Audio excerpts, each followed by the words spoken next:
की अभद्रता कर पाता।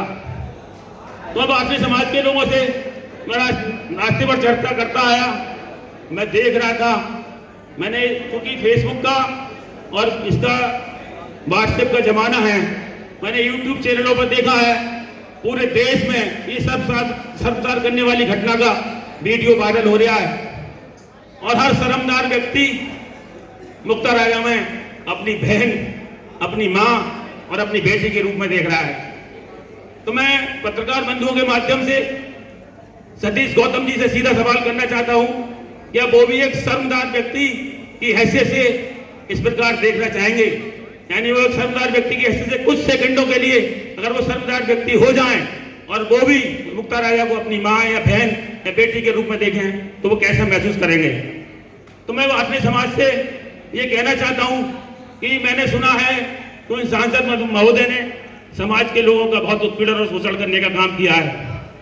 जहां तक फर्जी मुकदमे कराने की बात हो, जहां तक पैसे लेने की बात हो, वसूली करने की बात हो, जमीनों पर कब्जे करने की बात हो, इन बातों को सहन किया जा सकता है। लेकिन जो हमारे समाज की महिलाओं के साथ में, बहन बेटियों के साथ में अगर इस तरह की हरकतें होंगी तो हमें शांत नहीं रहना चाहिए।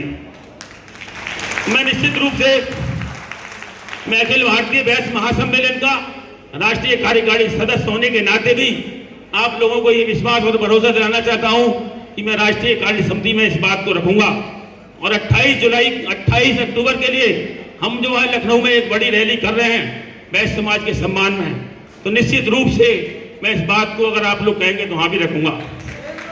आप बताइए कि हमारे समाज की बहन बेटी के साथ में अगर कोई इस तरह की हरकत करे तो उसे माकूल जवाब देना चाहिए कि नहीं देना चाहिए? मैं आप लोगों से ही पूछना चाहता हूं कि आज तक वासने समाज जहां अलीगढ़ की राजधानी कही जाती है, जहां अलीगढ़ में वासने समाज की राजधानी कही जाती है, आज तक किसी ने दो शब्द इस पर नहीं बोले, बल्कि इस बात को इंतजार करते रहे कि वो हमारे समाज की महिला, वो हमारे समाज की विधवा विधायक अपनी जुबान खोले और आपके आगे मदद की बात करें। हमें खुद शर्मसार करने वाली घटना पे हमें खुद बोलना चाहिए। मैं निश्चित रूप से अगर वासने समाज का इसी प्रकार शोषण होता रहा तो वो दिन दूर नहीं है कि जिसकी कल्पना आप स्वयं कर रहे होंगे।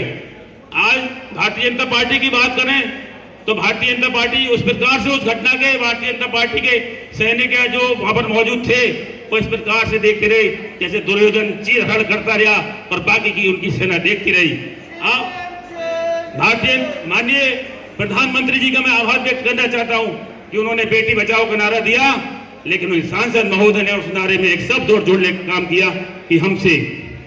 बेटी बचाओ प्रधानमंत्री जी ने कहा और सतीश गौतम जी ने कहा कि हमसे।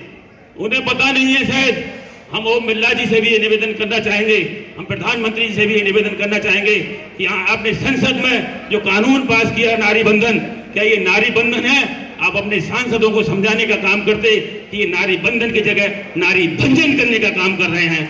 मैं निश्चित रूप से इस मंच के माध्यम से अपने समाज के इस मंच से उस सांसद महोदय की निंदा करना चाहता हूं, कड़े शब्दों में निंदा करना चाहता हूं और आप सभी लोगों से ये निवेदन करना चाहता हूं कि आप जहां के भी रहने वाले हैं, मैं समझता हूं पूरे देश के वासने समाज के लोग इस सभागार में उपस्थित हैं कि अपने अपने जिला अधिकारियों के माध्यम से एक निंदा प्रस्ताव माननीय प्रधानमंत्री जी के लिए हम माननीय लोकसभा स्पीकर को भेजने का काम करेंगे। इन्हीं शब्दों के साथ मैं अपनी वाणी को विराम देता हूं। जय हिंद, जय भारत, जय वासने समाज।